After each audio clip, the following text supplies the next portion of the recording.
বাড়িতে অনেক ঘ্যানঘ্যান করার পর বড়দিনের উদ্দেশ্যে আমরা সবাই মিলে বেরিয়ে পড়লাম ঘুরতে।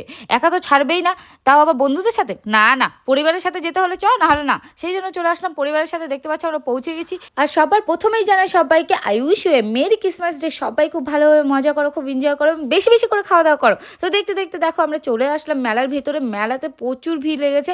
এবার মেলার ভেতর দিয়ে আমাদের চার্জে যেতে হবে। তো চার্জে চলে এসেছি, দেখতে পাচ্ছ প্রচুর ভিড়। মানে আমাকে ঠেলে মরে তবু সামনে যেতে হলো, কারণ তোমাদের লোকেশনটা দেখাতে হতো।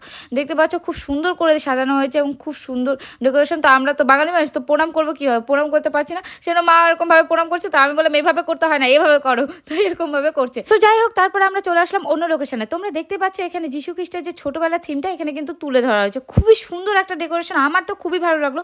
তোমাদের কেমন লাগলো অবশ্যই আমাকে কমেন্ট করে জানাও। তারপরে আমরা দেখতে দেখতে বাইরে চলে আসলাম এবং বাইরে ফাংশন হচ্ছিল। তো আমরা এখানে ফাংশনে দেখে একটু নেচে নেচে তারপর খিদে লেগে গেলো। তারপরে একটু খাওয়া দাওয়া করে মুড়িটা দেখো কীভাবে খাচ্ছে। তারপরে আমার